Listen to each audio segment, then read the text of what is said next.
So the liver, with insulin being low, is burning a lot of fat, including its own fat that the liver can store. The liver can store fat, but also fat coming from fat cells. Because if insulin is low, the fat cells are just leaking out fat to be burned by the body. And because insulin is low, the liver keeps burning it. And the liver essentially continues to burn so much fat that it fills its own needs. It meets its own needs and says to itself, hey, I don't need to keep burning fat. I have all the energy I need. I'm doing great. But it can't stop burning fat because insulin is low. And if insulin stays low, fat burning keeps going. And so... Because the body doesn't have enough glucose. Well, it's acting, so in this sense, it's doing it to help replace the glucose that isn't coming in. That's the value of the ketone. So ketones are nothing more than a product of a lot of fat burning. We pulled out small pieces of belly fat and measured the metabolic rate of that belly fat. And we found that in ketosis, the metabolic rate of that belly fat was 3 times higher than when the people were not in ketosis. So that means that the fat was suddenly behaving in a much more energetic way. That fat tissue has a very low metabolic rate. And then all of a sudden, when the ketones came into them, they started getting much more active and they started burning more energy, which is going to be very helpful for someone who wants to lose fat. If your fat cells now have a 3 times higher metabolic rate, that means that the fat cells are starting to act a little bit more like your muscle cells, and they're just burning more energy. So does that mean that I'm going to lose fat faster? What does that mean? Absolutely, and that is what happens. There are very well done controlled studies to show that if you control for all calories, when a human is in ketosis, their metabolic rate goes up. Your whole body is just burning more. It's just everything's kind of been turned on a little more. The furnace of the metabolism has just been, you have a little more fuel kind of stoking the fire. So ketones will increase metabolic rate of fat tissue. So what actually leads to the miraculous state of ketosis as a result of a ketogenic diet? So it's insulin that determines whether the body is sugar burning or fat burning.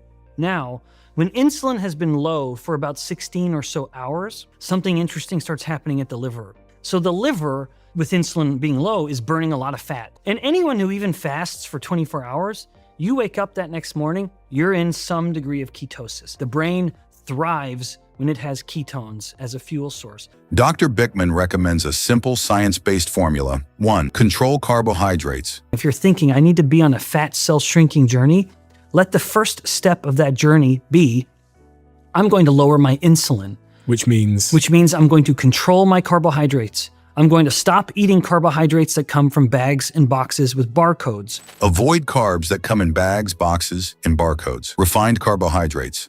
Focus on real food. 2.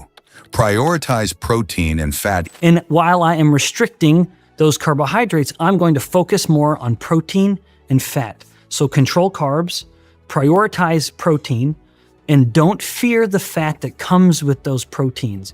Fat and protein together is a miraculous combination of helping you feel full. Eat like your body matters. Because it does. Lifting weights isn't optional, it's medicine. Your muscle and bone are not made of carbohydrate. They're made of protein and fat. Eat protein and fat. Lift weights to keep any of that lean mass you can. Keep the integrity of your bones intact. 3. Use tools. Don't depend on them. If you do use GLP-1 drugs, use the lowest dose for the shortest time. In my mind, the best use of these drugs is to help someone learn how to control their carbohydrate addiction, because it will help you control your addiction.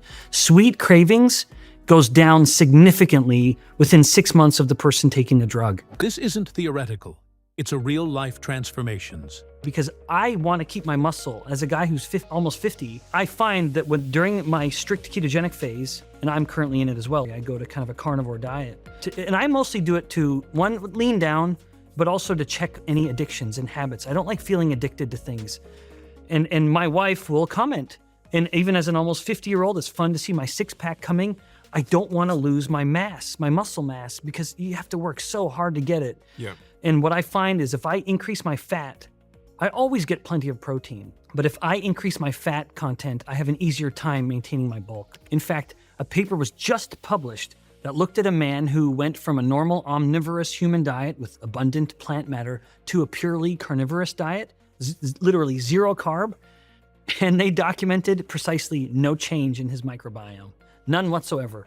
But is he eating plants? No. Well, he had been eating plants. So the case study was a person eating a normal diet of plants and meat, a normal omnivore diet, and then looked at the microbiome and then adapted to a purely carnivorous diet, purely meat. And the microbiome didn't change at all. So I, every year, do a keto diet usually for about 8 weeks. This time it's gonna go on for a little bit longer. I used to get like slumps. And then the other thing, which a lot of people care mostly about, is the fat, so like belly fat. I have never seen anything that has stripped belly fat off me faster. And I'm talking in a matter of weeks that I could, count on one hand than doing the ketogenic diet. And if I could literally show a picture of my scales, because I have these digital scales on the screen, and it's just trundling along, and then there's this cliff edge where it goes directly down. Keto doesn't negatively affect your hormones. Actually, vice versa. Here's why. Ketones, the fuel from our stored body fat, don't just burn fat. They're anti-inflammatory, antioxidant, and muscle-preserving. Ketones are further anti-inflammatory.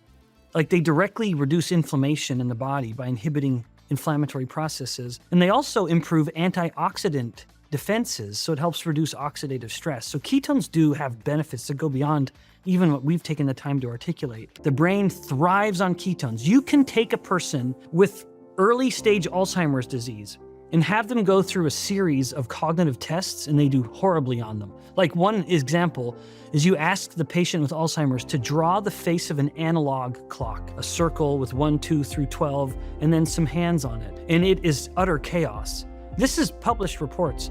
You then put them into ketosis, ask them, can you please draw the face of a clock?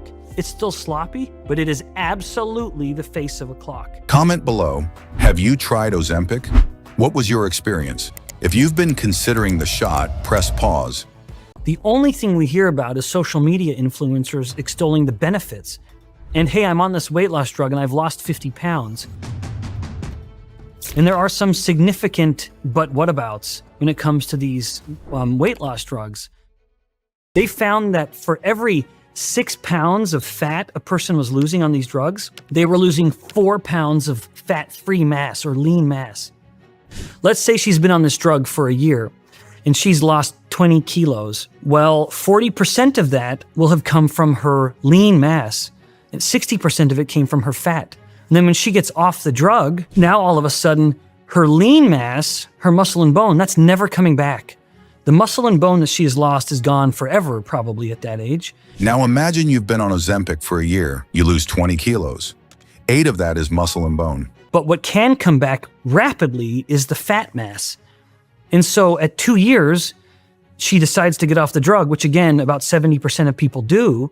They're going to gain that fat back, but they're not going to gain their muscle and bone back. That is a significant loss that may be, depending on their age, gone forever.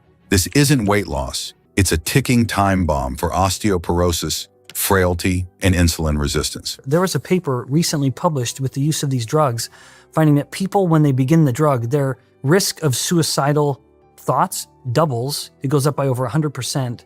And their risk of major depression triples. Yes, they're eating less, but they're also living less. The drug helps you control your cravings. What it's doing is perhaps reducing your craving for everything. These aren't isolated incidents. They're growing by the week on TikTok, Reddit, and even in medical reports. That while you are eating less food, which is resulting in the weight loss, you also are not interested as much in exercise as you used to be, which is going to make it even easier for you to lose your muscle and bone.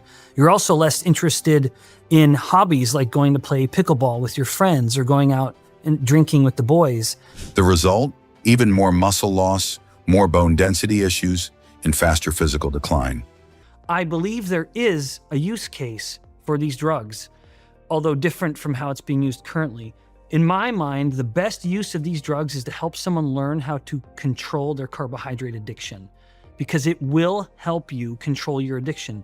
Sweet cravings goes down significantly within 6 months of the person taking the drug. If you're over 45 and serious about fat loss, you need to watch as weight loss guru Dr. Jason Fung explains which 5 daily foods burn fat faster than Ozempic.